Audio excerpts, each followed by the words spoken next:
Hi guys, we're on chapter 42. This one's called Broadway Bound. Stop touching me, I yell at Molly Moskins. She has both arms around me. We are standing in front of the garden shed in her large backyard. You sure I don't hug you here? She asks. No, I shout, smelling like tangerine. I knew we should have practiced this play, she says. If we had practiced, it would have been wonder-tastical by now. I told you, Molly Moskins, I just finished writing it 2 hours ago. I was up all night. I plop back down in my director's chair, reach for my thermos of coffee. It's all that's keeping my eyes open. Well, that and fear. My mother will be here in an hour. I convinced her the play had to be staged here instead of the school auditorium because some of the auditorium's ceiling tiles had fallen during rehearsals.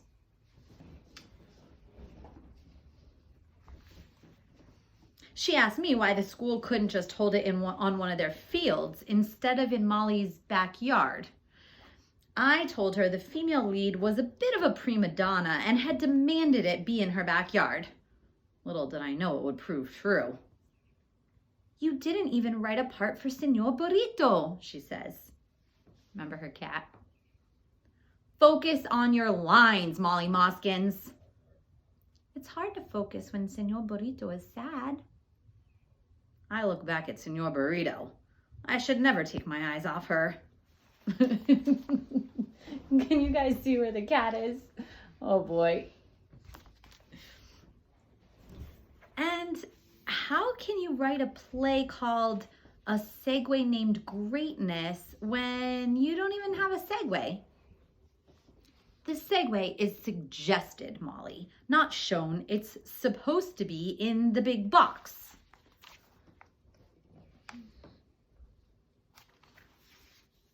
I don't get it, she says. You're the owner of this shop that sells segways. And every day I walk by your shop and tell you how much I want one. Then what do you say? She looks at her script. Sorry, good sir, you don't have enough money, she reads. Perfect. Then I grab the sides of my head and yell, Segway! What for? What do you mean what for? I'm frustrated. Frustrated because we don't hug? We never hug. Is it suggested? No. Stop talking about hugs. Then what do we do after you yell? Nothing. That's where the script ends. That's all you wrote? You try writing a play in one night. You're lucky we have the sharp, witty dialogue we have. But I only have one line. Don't worry about that, I tell her. We'll ad-lib the rest. What's that mean? We wing it, improvise, say whatever comes to mind. I adore you. What? That's what came to mind. In the play, Molly Moskins. Ad-lib during the play. And don't say that. You can say anything but that. Okay. Hey, it's your mom, yells an excited Molly. There's no mom in the play, I tell her.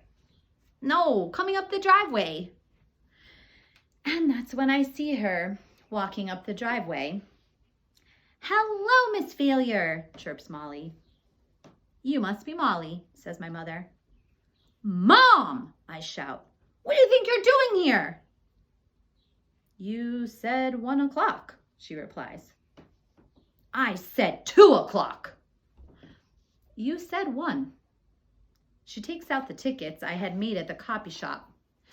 Admit 1, A Segue Named Greatness. Saturday, 1 o'clock p.m. Stupid typo. Never trust your Arctic business partner to proofread.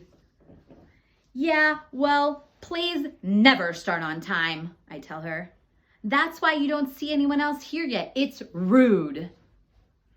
Well, then fine. I'll sit and wait. Where are the chairs? Chairs. I knew I forgot something. They were crushed by the falling ceiling tiles, I tell her. You'll just have to stand. Now, give the actors some space. My mother looks at me funny. I rush with Molly back into the house. Give me your phone, I tell her. Fast. She hands me the phone. I call Rollo. Get here now, I tell him. My mom showed up an hour early. You said 2 o'clock, replies Rollo. I know what I said. Just get here now and tell everyone else to get here now also. No one else wanted to come. It's just me. I told you to ask everyone in our class except you know who. I did. They said no. Do you want me to ask you know who? Are you nuts? I yell. All right. At least you get here. My mom's got to see someone else in the audience. I can't come until 2. Why not? I'm studying with my tutor. The evil one's with you now? Don't yell at me, Timmy. If you hadn't messed up the group tests, none of this would have happened. I try to respond, but I can't. My voice is drowned out by a sputtering roar. I look out the window and see a familiar face.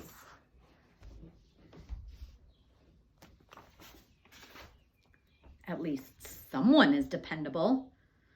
I watch through Molly's kitchen window as Flo struts into the backyard. My mother spots him too. In judging a book by its cover, she moves as far away as possible from Flo the librarian. I return to the phone. You listen to me, Rollo Tukis. You either get here right now or I find a way to be part of every group test you ever take. You wouldn't. I would. Rollo shrieks. I turn to Molly. Come on, we have a play to start. We rush out the back door and take our places on either side of the Segway box. I pace back and forth in front of it. As I do, I catch my mother's eye. She does not look pleased. Well, I'll be, I declare in character. I sure would like to buy that Segway. Molly says nothing. I say, I sure would like to buy that Segway. Molly stands silent. I say, I sure would like to buy that Segway, I yell. Molly just smiles. Say your line, Molly, I whisper. Which line? She whispers back. The one we talked about, I tell her. She looks confused. So does my mother. The one we talked about, I whisper through gritted teeth. Her mismatched pupils widen. I adore you, Timmy Failure, she yells, grabbing me with both of her arms. The force causes both of us to fall into the grass. What are you doing? I yell, horrified. I'm at winging it, she yells, just like you said. Let go of me, I yell, rolling with her across the grass. But she does not let go, and together we roll downhill to the driveway, where we crash into the feet of someone rotund. It is Rollo Tukis, and behind him, the center of evil in the universe. What is she doing here? I yell. She wanted to see the play, says Rollo. Well, get her out of here. She can't see this. Timmy, interrupts Rollo. She just wants to... I don't care what she wants, I yell. She can't... It's okay, Rollo, interrupts the evil one. I gotta go anyway and... Ah! A woman screams. It is my mother. She is running from the Moskin's automatic sprinklers, which have just come on all across the lawn. Turn those off, I shout at Molly, who is still on top of me. I don't know how, she says. They're sprinkler-matical. Then we've got to move the box, I yell. The water will ruin the cardboard.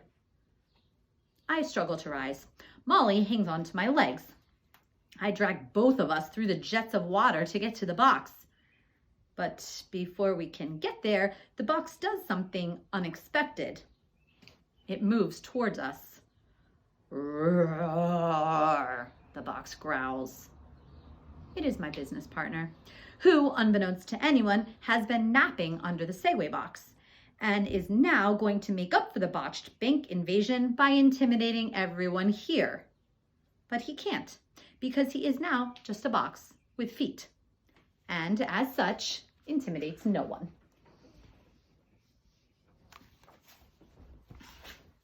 Except Señor Burrito, who, seeing the walking box, leaps out of my thermos and onto the face of Rollo Tukis. Oh, this is a disaster. Rollo panics and pulls the flying burrito off his face, but the cat chases him, so he runs screaming into the garden shed and slams the wooden door, which causes the outside latch to fall and lock him in. Rollo yells for my help, but I have no time because as I turn my head to avoid a jet of sprinkler water, I see my mother halfway down the driveway. Mom! I yell. But I can't move because Molly Moskins has both her hands around my ankle. Let go, you idiot! I yell at Molly. But as I say it, my left eye twitches and Molly Moskins thinks I winked at her. You love me too, she yells, pulling me back to the ground. Smothered by kisses, I can only faintly hear the receding sound of my mother's car engine, which is soon drowned out by the screams of Rollo. I don't want to spend the night in here. Distracted by the scream, Molly turns to look at Rollo. I throw her arms off me and run, but the rest is a watery blur. For I'm told that as soon as I stood up, my business partner lost his balance and fell onto my head. Can you see Timmy's body?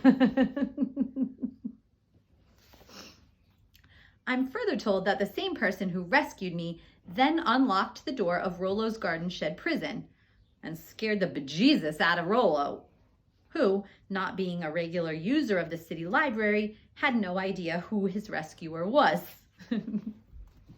See Rollo? Oh, that was such a disaster. Chapter 43, Kaboom. I always thought it would take one of these to bring me down. But it didn't. It took one of these. That's my mother, to whom, when the play ended, I was forced to confess. Confess that I had been using the Segway. Confess that I had left it parked in front of the Hodges' house. Confess that it had been stolen. And when I was done, she didn't get mad. She got silent. And with mothers, that is always the worst form of mad. Had it been the Segway alone, perhaps I could have survived, but it wasn't, because when she drove home that day and got the mail, she found this. I'm going to read this to you. It says, Dear Miss Failure, it is with regret that I inform you that your son Timmy recently scored a 0 on his history exam. It is his second straight 0 on an exam. Given the low marks on both these and earlier tests, we will have no choice but to have him repeat his current grade. Alexander Scrimshaw, Principal. And that I couldn't survive. So in a voice of deadly calm, she gave me her verdict. There would be no more investigations. There would be no more cases. There would be no more Total Failure, Inc. But that wasn't the worst part. That was this. There would be no more total.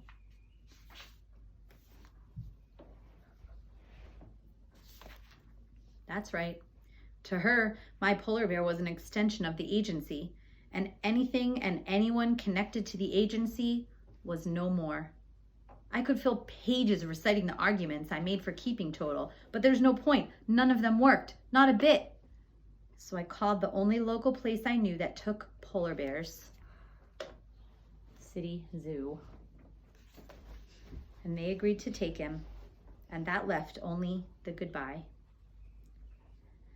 Chapter 44, no title and no words, just this.